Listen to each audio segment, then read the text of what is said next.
Pessoal, boa noite. Hoje a gente vai falar de um assunto que particularmente me intriga bastante, que é a morte.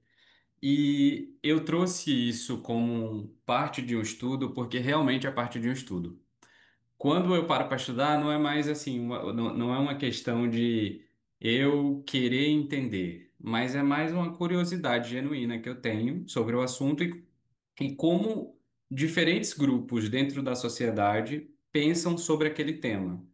Isso realmente me faz querer entender e eu gosto de entender o que as pessoas entendem. Eu acho que essa é a lógica, tá? Então, a gente vai falar aqui de religiões mais conhecidas. Se eu colocasse todas as religiões que eu já pesquisei e tive curiosidade, a gente passaria aqui 1 hora e meia tranquilamente. Tanto que esse material que a gente está vendo aqui, ele foi refeito algumas vezes, eu tive que cortar muita coisa para caber dentro do tema, dentro do tempo que a gente tem dentro nas práticas, né? Então vamos lá. Eu acho que a pergunta inicial desse nosso estudo agora, né, é parte do que acontece quando morremos. A morte ela continua sendo um mistério, mesmo que tenha as visões religiosas, filosóficas, mas ela ainda continua sendo um grande mistério na humanidade. E desde sempre. Então, passaram várias pessoas aqui com várias ideias e nenhuma conseguiu chegar em um ponto X que todos concordem. E eu acho que nunca isso vai acontecer, porque como é um assunto que parte de uma esfera não humana, mas ao mesmo tempo humana, acaba que nunca a gente vai conseguir chegar nesse ponto em comum, porque sempre vai ter divergência sobre o mesmo assunto, os diferentes pontos de opinião, né? E aí eu coloquei inicialmente a morte como algo físico barra científico, para a gente partir desse ponto e sair dele também para uma esfera mais espiritual, mais elevada, algo parecido com o mundo das ideias. Então, para a ciência no geral, a morte é entendida como o fim das funções biológicas que mantêm um organismo vivo. Em resumo, para a ciência, morrer é o fim da consciência e da integração do corpo como organismo vivo, seguido por processos físicos e biológicos de degradação. Em outras palavras, para a ciência, morreu, acabou. Mas e para as religiões, o que acontece quando decretamos o fim desse organismo vivo? Aqui eu coloquei novamente as principais religiões e eu vou começar da mais, entre aspas, popular até isso, quando eu falo entre aspas popular, é para dizer do ponto de vista Brasil, sociedade que fomos formados, ou que a maioria de nós fomos formados, tá? Dentro dessa mesma ideia. Então eu vou começar com o cristianismo, que é a maior religião do mundo, na verdade, ela tem 1/3 da população mundial, onde a morte ela é vista como uma passagem e a crença ela pode variar conforme a tradição católica, protestante, ortodoxa, mas todas concordam com pontos em comum. Eu não quis trazer, dentro desse estudo, uma visão apenas católica, apenas protestante, apenas ortodoxa, porque aí a gente iria partir para outras questões. E aqui abre um parênteses. Essa apresentação, ela é exclusiva de um estudo. Ela não reflete a minha opinião sobre esse determinado assunto. Tudo que está aqui é parte de uma pesquisa que é uma reunião de várias tradições, de vários contos ao longo de tudo, tá? Então vamos lá. Para os cristãos, seja católico, seja evangélico, ou seja, ortodoxo, a separação do corpo e da alma é um ponto em comum. Isso significa que quando a gente morre, o corpo fica e a alma, ela percorre um caminho. Dentro dessa visão, ocorre o juízo particular. Isso significa que quando morre, a alma, ela encontra um juiz que julga as suas ações. E que a partir desse julgamento, ele impõe a você três diferentes ou na verdade 2/3 diferentes lugares. Um seria o céu ou o inferno, e especialmente para os católicos, o purgatório. O céu seria esse reino divino, o inferno seria esse reino onde o mal impera, e o purgatório seria algo entre um e outro, uma espécie de sala de espera para ou um local de purificação. O purgatório, esse conceito de purgatório, na verdade, a gente vai ver em outras religiões ao longo da apresentação. É o conceito, o nome ele vai mudar, obviamente, né? E os católicos, ou na verdade os cristãos, desculpa, eles acreditam na ressurreição final. Isso significa que em um dado momento da nossa sociedade, do nosso mundo, um evento conhecido como o Apocalipse, ou um evento final da humanidade vai acontecer e algumas coisas vão mudar, né? E aí, eu nem trouxe trechos bíblicos que comprovam isso que eu estou falando, porque em algumas religiões, no caso, dentro da religião cristã, em algumas denominações, esse conceito de céu, inferno, purgatório, ele parte de uma doutrina da fé. Então, ele pode ser assinado por algum versículo bíblico ou não, tá? Por isso que eu não trouxe aqui para não bagunçar tantas ideias. Mas esse conceito de ressurreição final, ele é comum dentro de todas as denominações cristãs. Então, em suma, para quem não conhece, no momento final da humanidade acontecerá o apocalipse, os mortos irão ressuscitar e todos passarão por um juízo final onde apenas será céu, inferno e o purgatório para os católicos não mais existirá, certo? Aí a gente vai para a segunda religião mais popular do planeta, que é o islamismo. Inclusive, era uma das coisas que eu queria trazer também, fica para uma próxima, era falar mais sobre o Islã na esfera imaginária. Não sei nem se imaginária existe, eu acredito que não, né? Mas dentro de uma esfera de imaginação, a gente sabe que o cristianismo hoje é a maior religião do mundo, mas o islamismo é a segunda maior religião. Então, como é que seria o mundo se o Islã fosse a maior religião do mundo e o cristianismo fosse a religião em ascensão? O que é que mudaria na nossa sociedade? Eu acho que esse é um tema que a gente pode discutir em um próximo encontro. Mas falando da morte dentro do Islã, eu trouxe alguns dados aqui, que o Islã, na verdade, representa quase 24,1% da população mundial, tem aí milhões de fiéis, e para a morte, para eles, a morte é detalhada e estruturada, principalmente no Alcorão, que é como a Bíblia para os cristãos, e nos ditos do profeta Maomé. Então aqui a gente tem uma configuração bem diferente do que o cristianismo, né? A gente tem a alma, a separação do corpo e da alma, onde a alma é retirada pelo corpo, do corpo pelos anjos. E aí essa alma, ela é levada para esse túmulo, que eu não vou usar em falar essa palavra porque eu escuto e não consigo repetir. Então, para não gerar incertezas linguísticas, eu prefiro não repetir aqui nessa apresentação. Mas o conceito é, após a morte, a alma ela entra em um estado intermediário que dura até o juízo final, o dia do juízo final. Então, percebam que o dia do juízo final faz uma relação direta com o Apocalipse para os cristãos. Não com o mesmo peso, mas como um conceito de evento final da humanidade. E aí, no túmulo, a pessoa, no caso o espírito agora, né, a alma, ela recebe a visita de dois anjos. Esses dois anjos, eles não aparecem, se a gente for comparar, que a comparação ela é inevitável, especialmente dentro dessa esfera de estudo. Esses dois anjos, eles não aparecem com outros nomes dentro da escatologia bíblica cristã. Então, esses dois anjos são específicos da escatologia islâmica, tá? Os dois anjos que eu não vou repetir o nome novamente, que fazem as duas perguntas. Não fazem, na verdade, três perguntas. Quem é o teu Senhor? Qual é a tua religião? E quem é o teu profeta? Respondendo tudo isso, né? A alma responde tudo isso. É uma forma de profissão de fé.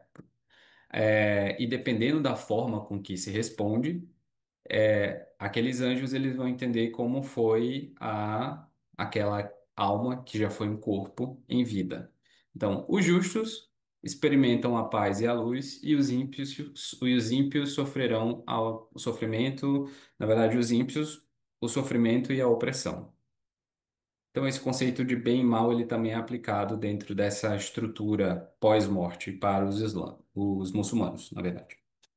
E aí eu trouxe um pouquinho do que é o dia do juízo final, porque como eu falei no começo da apresentação, a sociedade que a gente vive, ela é formada em conceitos católicos. Então, por mais que você não tenha católicos barra cristãos, tá, gente?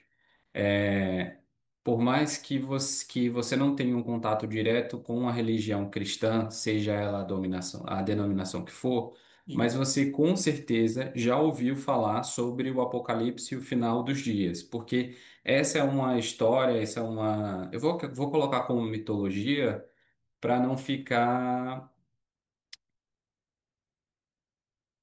Me faltaram palavras agora, mas eu vou colocar como mitologia só como algo, parte de uma história.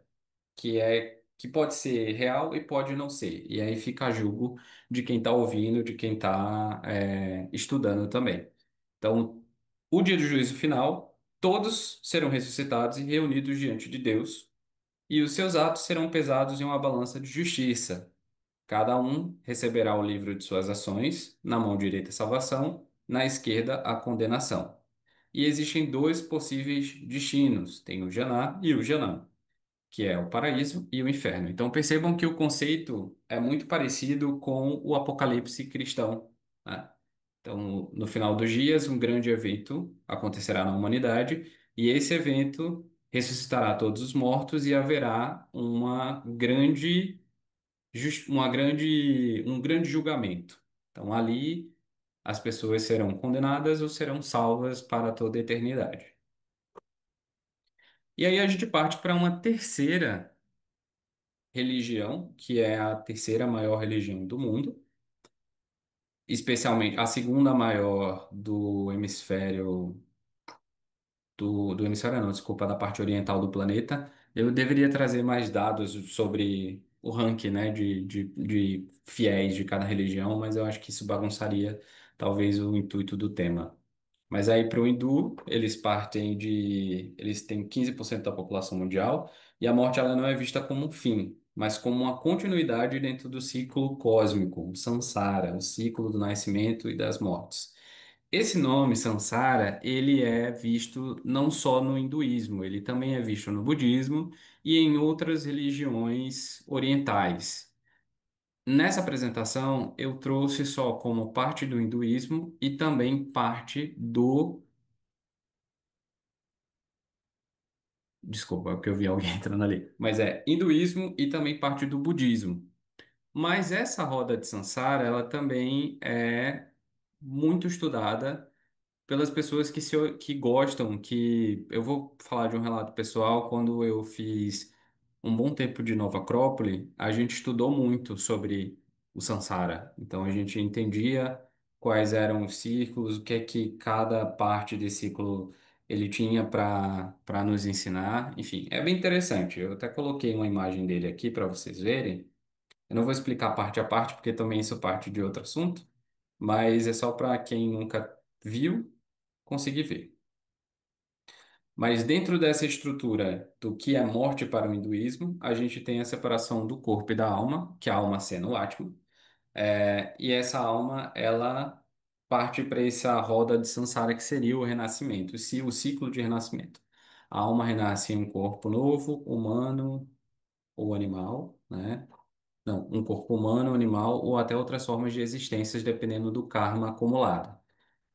Percebam que essa palavra karma, ela é muito comum, inclusive dentro da nossa sociedade, como um conceito. Mas para no hindu, ela é para além de um conceito. Ela é de fato algo que existe. Então, o karma seria a soma dessas ações e eles também acreditam em reencarnação. Então, boas ações aproximam a alma da libertação e as más geram condições de sofrimento. Notem que sempre vai ter essa dualidade de uma alma que é boa, ela fica no paraíso, e uma alma que fez coisas ruins, ela fica em uma condição inferior, na parte de sofrimento, algo mais punitivo. E todas elas têm em comum a questão da libertação. Então, dentro do hinduísmo, tem a libertação, que é a união da alma, do individual, da alma, né, do Atma, com o absoluto divino, o Brahma. Brahma, para quem não conhece, é do panteão hindu, ele é o deus da criação, seria, se a gente fosse colocar numa balança de comparação, seria como Deus para as religiões de berço abraâmico, tá? É, vamos seguir em frente. O hinduísmo dá uma grande importância aos rituais de cremação e às cerimônias fúnebres, pois acreditam que ajudam a alma a se desapegar do corpo e seguir o seu caminho. Isso é um ponto importante porque quando a gente fala em morte, a gente também fala em ritos fúnebres. Eu não coloquei um rito como é o rito fúnebre islâmico ou como é o rito fúnebre cristão, porque tem muita variação de acordo com aquilo que você acredita. Então a prestação ficaria gigantesca. Inclusive, mas isso é uma coisa que me interessou e me deu combustível para querer continuar entendendo como é que funcionam essas sociedades a partir da religião. Mas eu acredito que quando a gente fala de hinduísmo, é meio que inevitável a gente não falar sobre os rituais e as cerimônias fúnebres, né? Quem já viu algo do hindu, da Índia, eu acho que a Índia, por ser maior, né? É, eles sempre vocês conseguem ver o Rio Ganges, vocês conseguem encontrar muito material na internet sobre como é as cremações à beira do Rio Ganges, como é que as pessoas jogam o corpo lá, por que as pessoas queimam ou jogam o corpo das pessoas dentro do rio. Isso é um ponto bem importante para quem se interessar, tem muito material na internet, tá bom? Mas eles acreditam que a cremação ela ajuda a alma a se desapegar do corpo, para que ela consiga chegar a essa libertação que a gente fala aqui e ela consiga unir a sua alma ao divino. E essa união de alma e divino, ela vai se repetir também em outras religiões que a gente vai ver mais para frente na nossa apresentação. Inclusive, uma coisa que está totalmente ligada a samsara e ao karma e a toda essa área aqui do hinduísmo é essa constituição septenária. Então, a gente tem aqui, isso é algo também que é uma ramificação desse estudo. Isso você vê muito. Meu primeiro contato, particularmente, foi dentro da Nova Acrópole. Eu achei muito interessante. Eu só queria só mostrar para vocês como é que funciona essa constituição. Então, são 7 níveis. Então, a gente tem o indivíduo, a vontade, o Atma, que seria a alma, a intuição e a mente pura.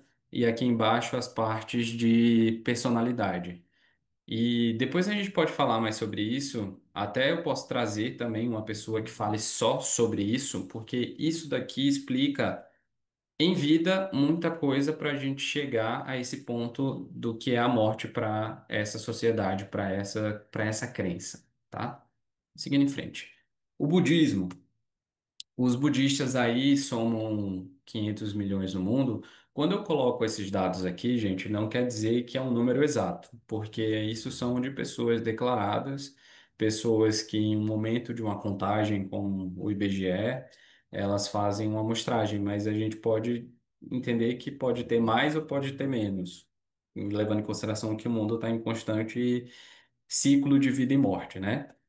Para os budistas, a morte também faz parte da roda de Sansara, mas com diferenças do hinduísmo. Então, a gente vai entender que diferenças são essas. A morte do corpo com a preservação da consciência, e aqui a consciência ela é entendida como um fluido condicionado pelo karma. O karma são, voltando lá, são a soma das ações, tá? Então, se a pessoa conseguiu chegar, conseguiu ter boas ações, o fluido dela vai permear melhor do que uma pessoa que não. Então, tem esse estado de intermitência, o pardo, então é um período de 49 dias, que no budismo tibetano, isso é importante falar, que no budismo tem as diferenças também, como a parte cristã. Então, essa é uma crença exclusiva do budismo tibetano, tá? Então, um período de 49 dias, onde a consciência passa por visões e experiências. Um detalhe aqui, não é como um purgatório, não é como uma penalização, mas é algo, é um período que esse corpo, na verdade, que essa alma, né, que essa consciência, esse fluido, precisa passar para o próximo passo, que seria o renascimento. Então, se a gente for colocar os pingos nos is, o renascimento, a reencarnação, se assim podemos dizer, também faz parte dessa visão budista. Então, dentro do Renascimento existem 6 reinos de existência: deuses, que é o prazer e poder; semideuses, inveja e luta; humanos, oportunidade de iluminação; animais, instintos e ignorância; espíritos famintos, desejo insaciável; inferno, sofrimento intenso. Isso daqui eu confesso para vocês que ainda é uma parte do meu estudo pessoal que está em desenvolvimento para que eu entenda melhor como é que funciona isso na prática, como é que esses 6 reinos eles se comportam dentro dessa visão budista, tá? Por isso que eu não vou me alongar tanto nele. Mas de antemão eu posso falar que faz muita referência à Constituição que a gente falou agora há pouco. Por isso que é um assunto que eu ainda quero trazer para cá. Mas, quando a gente fala de budismo, a gente fala no Nirvana. E aí, essa parte do Nirvana, eu acredito que é um dos termos mais conhecidos do budismo, né? Que é a grande libertação. Então, todo corpo, toda alma que crê na tradição budista, seja ela tibetana ou não, ela quer chegar ao ponto máximo, que seria essa libertação para não ter que voltar para cá, para esse mundo. E aí, dentro das minhas pesquisas, o que eu cheguei a diversas fontes foi que o único não, mas o mais famoso que chegou a esse nirvana, esse estado de libertação, esse êxtase espiritual, foi o Siddhartha Gautama, mais conhecido como Buda. Eu acho que ele é o primeiro Buda, né? Posso até tirar essa informação depois. Ele alcançou o nirvana sobre a árvore Bodhi. Não sei se eu falei certo o nome, mas eu acredito que sim. Inclusive, essa é uma foto da árvore que, segundo a tradição, Buda, Siddhartha Gautama, ele chegou ao Nirvana, tá? E a história dele também é muito interessante. Em um outro momento seria também interessante trazer para cá, para a gente entender quem foi essa personalidade, né, dentro da existência humana. E aí a gente chega ao judaísmo. Eu não coloquei o judaísmo perto do cristianismo e do islamismo, não foi acho que foi só por uma questão de organização do maior para o menor. E também não quer dizer que o judaísmo ele é inferior às outras, mas ele é a terceira religião abraâmica dentro dessa escatologia, né, bíblica. E eu quis colocar ele para o final porque a estrutura dele é muito diferente das outras. A gente vai entender por quê. Então, para os judeus, ou para o judaísmo, que são aí de 15 a 17 milhões no mundo, a morte não é tão sistematizada quanto no cristianismo ou no islamismo. Ela varia entre textos bíblicos, tradições rabínicas e correntes místicas, como a Cabala.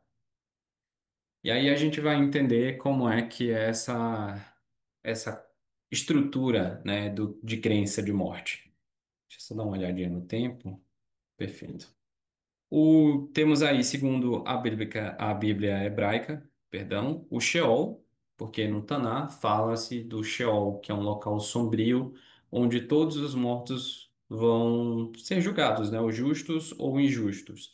E aqui é muito importante a gente entender que o Sheol não é o inferno, não é o purgatório, não é aquele túmulo que existe lá na religião islâmica. É um conceito barra um local onde as pessoas seguem. É um caminho natural. Quando a pessoa morre, ela vai para lá. E da partir dali é como se fosse uma sala de espera. E isso também, esse conceito de Sheol, a gente vai encontrar na parte da doutrina espírita, que a gente também vai ver aqui. Mas todas as almas elas vão para lá, seja justa ou injusta, esperando esse, entre aspas, julgamento, né? Então, após a morte, a gente passa o Sheol e a gente vem para um outro conceito que, quando eu tive oportunidade de ler sobre ele a primeira vez, eu fiquei um tanto confuso para entender como era de fato a existência e em qual local ele iria se comportar dentro dessa estrutura. Então, esse mundo vidouro, né, ele é uma existência após a morte ou após a ressurreição messiânica. Entendam que, para a maioria dos judeus tradicionais, o Messias ainda virá. Dentro do cristianismo, esse Messias foi Jesus Cristo. Dentro do judaísmo, Jesus Cristo aparece também como o Messias, mas a diferença entre eles é que, dentro da religião cristã, Cristo morreu na cruz e um dia virá nos salvar. E ele é o Messias anunciado na Bíblia. Para os muçulmanos, Cristo também tem a mesma estrutura de vida, só que ao invés de morrer de cruz, ele foi simplesmente arrebatado. E aí, nesse arrebatamento, né, do corpo, ele volta para punir o anticristo, que nas religiões tem diferentes nomes, e levar todos para o reino de Deus, né, que é esse local máximo que essas religiões de berço abraâmico elas entendem como o principal ponto-chave da existência e da vida após morte. Então, esse mundo vidouro entende-se que é parte dessa esperança judaica da vinda do Messias, ok? E aí tem a ressurreição dos mortos, que mais uma vez é um conceito que aparece. Então, muitas das correntes judaicas ortodoxas creem que no tempo do Messias haverá uma ressurreição dos mortos. E aí, com essa ressurreição dos mortos, temos aí destinos possíveis para essa alma, entendendo que também passarão por um julgamento, se assim eu posso dizer. Porque quando eu alongo muito a palavra para falar para vocês e soa um tanto incerto, é porque de fato é incerto. Como a gente está falando de crença, se eu falo em um tom de afirmação para vocês, eu posso estar enganado de fato, porque são muitas tradições e dentro de cada tradição existem suas subtradições. E essas subtradições têm também as suas próprias crenças. Então, para uma parte pode ser que seja isso que eu estou falando, para outra não. Então, se eu colocar alguém aqui da religião, ela com certeza vai apontar e vai dizer, não, não é isso. Então, por isso, novamente, essa apresentação e esse estudo, ele é em caráter de curiosidade e nunca de certeza, tá? Então, destinos possíveis dentro dessa estrutura. Temos aí o Jardim do Éden espiritual e o Genom, que eu acho que é assim que fala, que é um local de purificação temporária de até 12 meses, segundo a tradição, de não condenação eterna, mas sim de preparação para um mundo vidouro. Então, a gente entende aí que é parecido com o conceito de purgatório que os cristãos católicos entendem como possível e necessário, tá? E aí, dentro dessa tradição também judaica, existe a Kaaba, né? Ou a Cabala. Eu botei Kaaba aí, mas foi uma loucura, mas não é Kaaba, não. Kaaba é dos islâmicos, tá? A Kabbalah, ou Kabbalah, ela traz uma ideia também de reencarnação. A alma, só que diferente dessa espera, né, pelo Messias desse mundo, entende-se que a alma ela pode reencarnar várias vezes para cumprir sua missão espiritual e reparar os erros passados. Algo muito parecido com a doutrina espírita, que a gente vai chegar nela daqui a pouquinho. Mas a meta final dessas várias reencarnações, não só da doutrina espírita, mas também do hinduísmo, que a gente viu agora há pouco. Mas a meta final é a união da alma com Deus. Mas Quem nunca ouviu falar da Cabala é uma tradição mística e esotérica do judaísmo. Inclusive, muitas pessoas que são da parte tradicional, elas ignoram qualquer parte da Cabala, qualquer crença que é dita como verdade da parte das pessoas que acreditam na Cabala, tá? E aí a gente vem falar dela, doutrina espírita. Isso a partir daqui eu já trago mais algo, mais religiões que a gente encontra aqui no Brasil com mais facilidade. Então, dentro da doutrina espírita, a doutrina espírita, só para quem nunca teve contato, ela não é uma doutrina brasileira, ela é uma doutrina francesa, porque veio de Kardec. Kardec, que era um francês, decodificou. Mas ela ficou muito popular aqui no Brasil. Então, hoje, se a gente for pegar no mundo, quem são os espíritas e onde eles estão, a maioria, a grosso modo, está aqui no Brasil, tá? E aí, na doutrina espírita, codificada por Allan Kardec no século. Eu até esqueci, eu acho que isso daqui é. Eu acho que é 19. Vocês vão me perdoar por isso. Mas a morte é entendida como uma passagem e não como um fim. Então, isso é basicamente um conceito. As outras que a gente falou, ela tem uma determinação mais mitológica, barra tradicional, barra comprovada biblicamente. Aqui é mais um entendimento a partir também de um estudo. Então, nessa estrutura de doutrina cristã, doutrina espírita, perdão, a alma, ela separa o corpo, é separado do espírito no momento da morte. E aqui alguns pontos bem interessantes. Para os espíritas, o corpo, o ser humano, ele é formado de corpo, espírito, pré-espírito e o espírito. O espírito seria a sua forma mais pura de vida. O pré-espírito seria algo intermediário entre a carne e esse espírito, e o corpo espírito seria esse que anima o nosso corpo carnal, tá? Um ponto muito importante daqui, todos os espíritos, para dentro da doutrina espírita, podem se comunicar, ou podem ser, não é que podem exatamente se comunicar, mas todos eles precisam de ajuda e podem ser ajudados, tá? Podem nos ajudar e ser ajudados. Então, nesse momento de desencarnação, que não é um momento para, dentro dessa doutrina, não é um momento tranquilo, é um momento bem doloroso, porque se você é bem instruído espiritualmente, você entende que aquele é o momento final da sua vida terrestre, desse corpo carnal que esse espírito anima, você consegue ter um desencarne aí mais tranquilo. Quando não, é mais doloroso. E aí todos esses espíritos eles são levados ao mundo espiritual. E dentro desse mundo espiritual tem as pessoas mais elevadas que já passaram por diversas reencarnações ou que cumpriram aquilo que foi atribuído a eles no momento do nascimento ou no momento da construção daquele espírito. Eles vão para as esferas de paz e luz, e os espíritos não tão elevados, eles ficam nas zonas inferiores. Eu já li textos falando que todo espírito ele passa, os espíritos não tão elevados, tá? Todos os espíritos passam pelo umbral, mas o tempo de permanência do umbral é que difere de espírito para espírito. Mas dentro dessa doutrina, o que predomina é a reencarnação.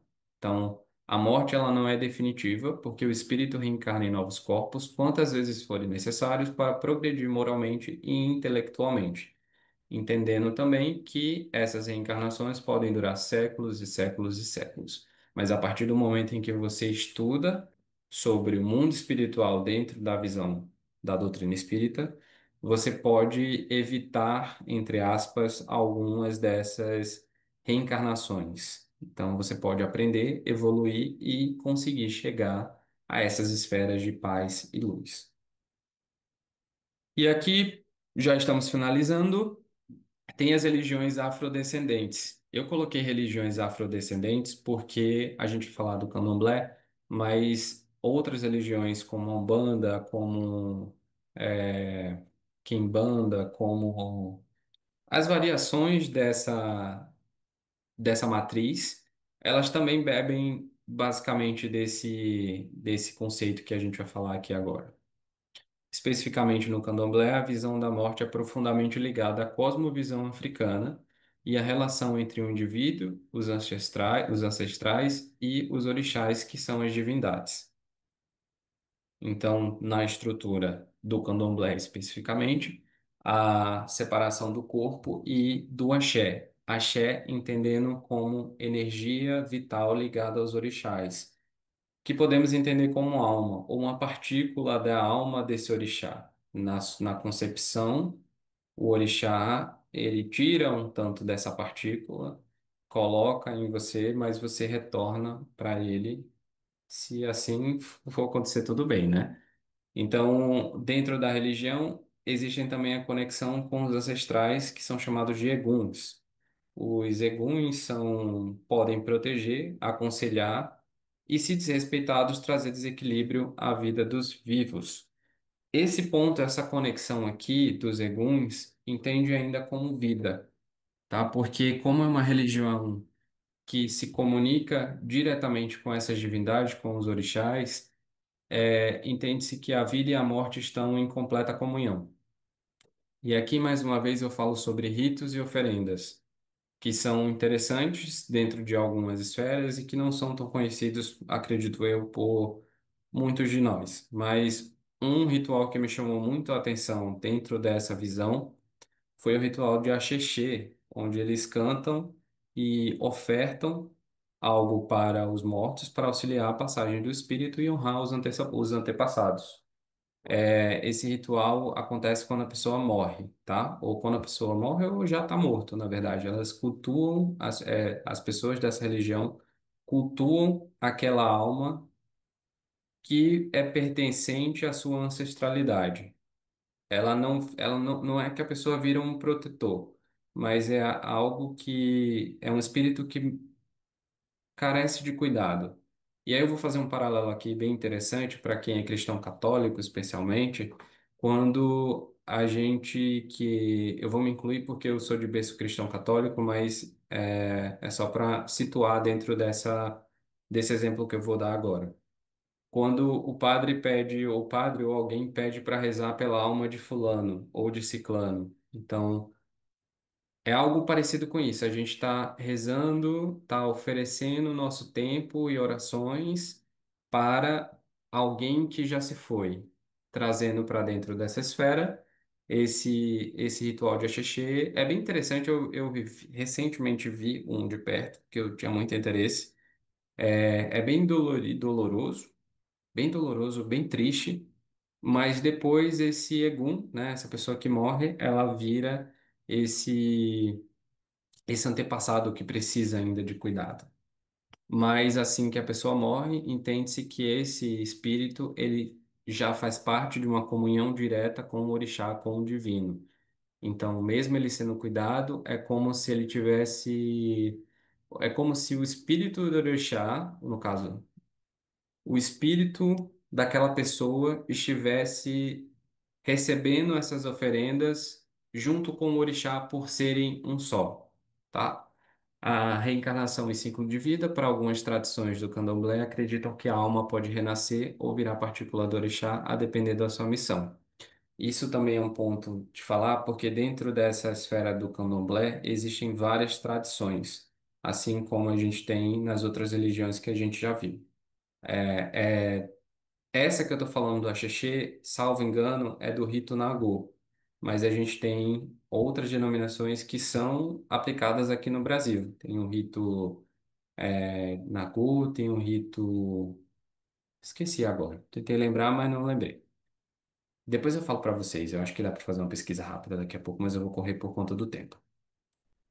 O ponto final desse meu estudo que eu trago aqui para vocês é, apesar das diferenças, todas as religiões elas tentam dar um sentido à vida e à morte. Especialmente nessa apresentação, a gente falou sobre a morte.